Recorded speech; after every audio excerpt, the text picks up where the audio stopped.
Okay, so this is probably one of the first times in a long time that I've recorded a video in the middle of the day. Um, it's kind of weird, but it's Saturday afternoon, and haven't uploaded anything, recently. But sort of like a big announcement, I guess you could say. So it's gonna be part of that whole Journey Out of Debt series, just another episode. The big announcement is that I paid off my car. So my car's paid off. Um, they're processing the paperwork basically. The folks who financed it, financed the or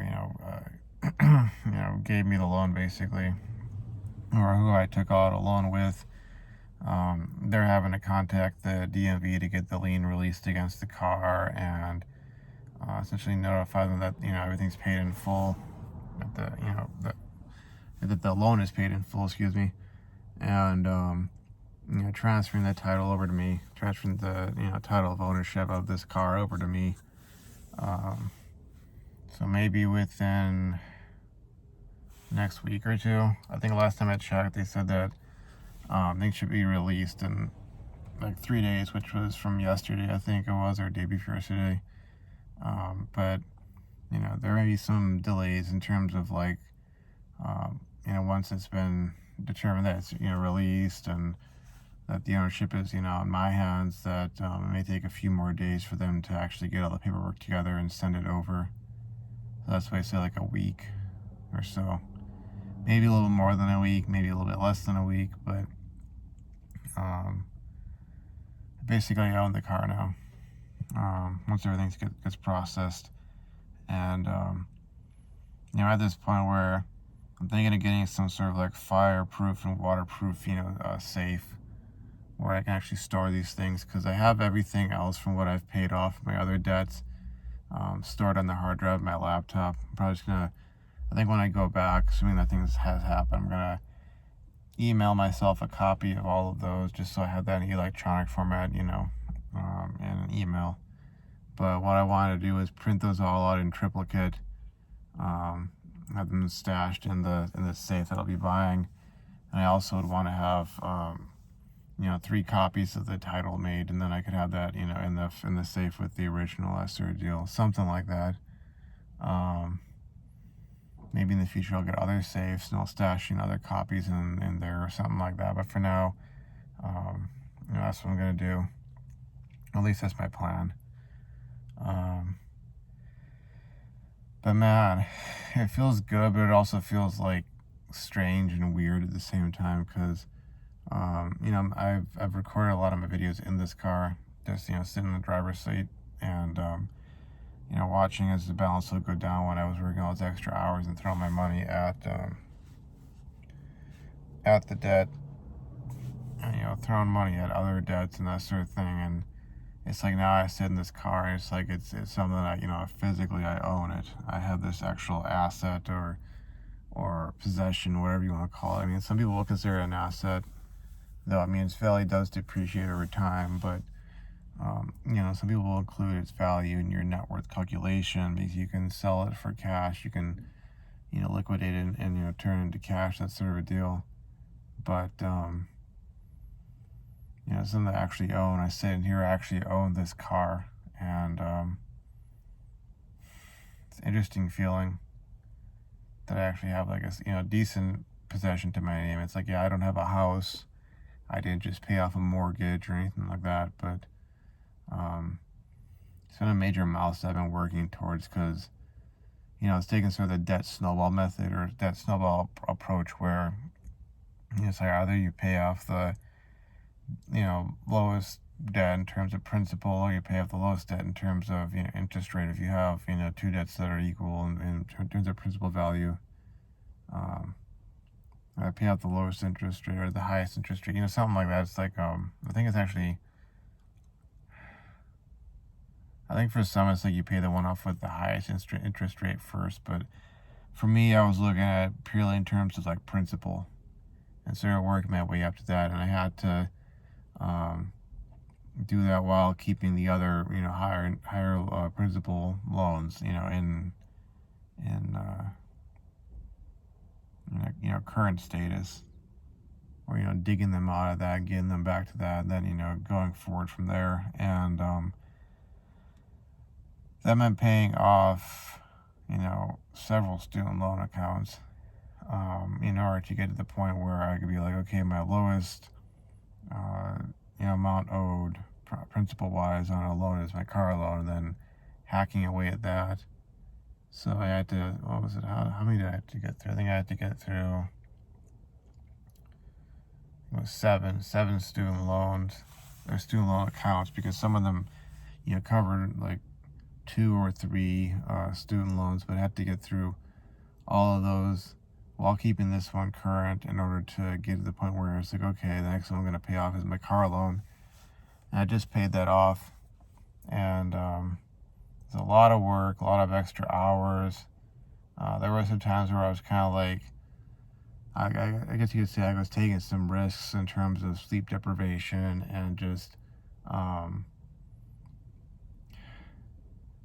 trying to get to work, on time, being there for 6-7 days in a row, and just like just taking risks in general in terms of like transportation and money, and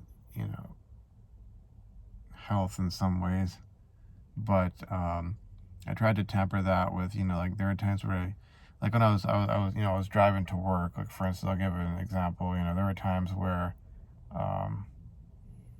like it was super foggy that day, or that morning, and I had to drive to work. It was one of those overtime days, and I was wanting to kind of rush there, but then because of the windshield was so fogged up, and I had the defogger on. I was trying to run the heat and defog it, that I had to essentially slow the heck down, switch back into the slow traffic lane, and just cut my speed. Continue to cut my speed a bit. Switching over, cutting my speed, that sort of deal. Making the decision not to press on the gas and get over into the furthermost of the right lane, and just slow down and like literally use my hand to wipe off the windshield so I could see through to whatever was in front of me, and being like, okay, I might be a few minutes late, I'll even be 15 minutes late, but I'll get there and intact. I'm not going to rush it, I'm not going to push it. They'll understand because I'm doing overtime and I'm working really hard, that sort of deal. So chill with that. We'll get there. Pay attention to your driving, and pay attention to the road and your surroundings, and that sort of deal. So I had to kind of temper it with that sort of thinking and decision making, but at the same time pushing myself to work 6 or even 7 days a week for a time, and cutting costs as much as I could, just being as minimalist as I could. Taking some financial risks in terms of like pulling some money off a credit card to throw out the car loan, with the expectation that once I got the loan paid off, I could pivot back to paying down the credit card, which basically is what I will be doing for this upcoming paycheck, and then I think the 2 paychecks after that. Is just I'll be throwing the majority of that at those credit cards to get them back to zero. And once that's said and done, maybe I can stash $1,000 in my savings account and really get back on the whole total money makeover path of having $1,000 in your savings. But either way, like at that point, the only 2 debts that I will have would be 2 student loan accounts, which, as far as like what I have written on this piece of paper, that I have in my room up on the wall, I only have those 2 written. When it comes to like what I consider my debts, while I may owe some money on a credit card, I'm really looking at like static debts. Is what I term them as. Basically, like I've already taken out a loan for, let's say it was a student loan or a car loan, and I've basically spent the money getting that, thing, paying for classes or paying for, in this case, a car, let's say, and I'm not going to be, charging that up again, sort of a deal, at least, not theoretically.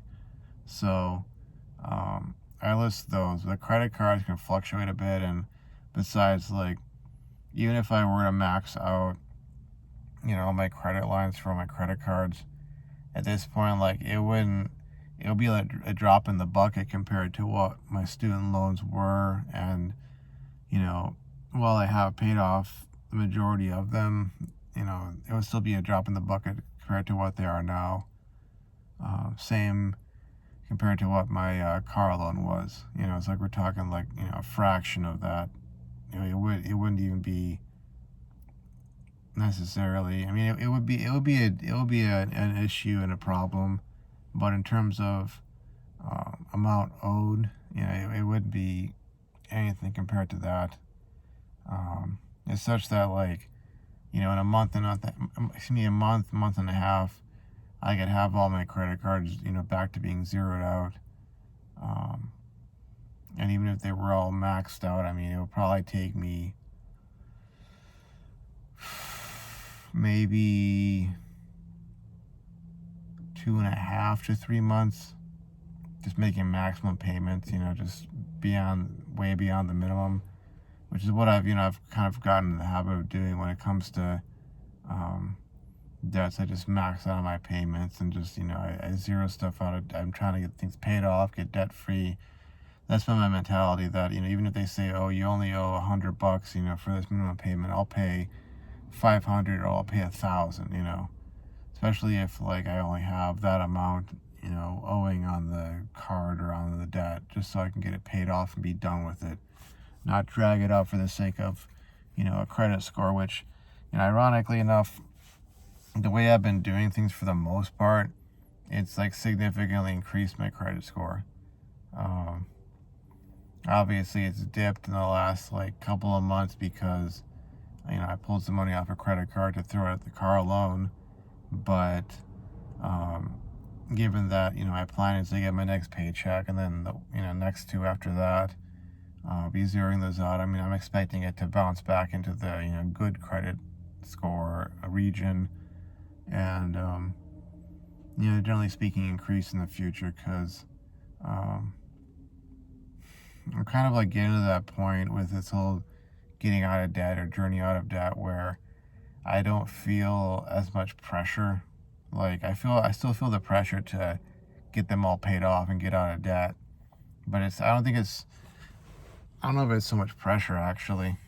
It's not so much of a push, it's more of a pull at this point. Like, like I look at the stock market, I look at different, other assets, gold and silver and land and so on. I think, like, man, I want to own those things, I want to own a bit of gold, a bit of silver. I want to own some actual land somewhere, even if it's undeveloped land that I've got to put, more resources, money, effort into developing into some sort of, habitable place, almost like a small estate or a small holding or a freehold or a holdfast or whatever, archaic term you want to use. Or just having a stock portfolio that, gives me a dividend payout, sum total of, the amount I need to live off of or something like that, like I want to have that. And so it's more like pulling me through these last, stretches of time and space to pay off these debts. It's not so much being under pressure and feeling like I'm under a mountain of debt, which I still have a significant chunk of change to pay off, but it's like, I think in sum total, it's like it's like less than half what I owed when I graduated, which means that, it's like almost like the finishing stretch or stretches the last, 2 or 3 laps, whatever, and I'll be debt free if I continue on this path and, keep working at it. So that's pretty much where I'm at. like I said, it's a strange sense of euphoria to feel this because I actually own something now, despite what some might say are sort of the general trends, tendencies, or patterns that are forming up or have been underway in the world at large, where ownership of actual real property is discouraged or is being made increasingly difficult to attain. Like somehow I've been able to push through all that and get to this point where it's not over yet. I still got a couple student loan accounts to pay off, which total about $57,000 of debt, which is a significant chunk of change, but in my experience, it's really nothing compared to where I was.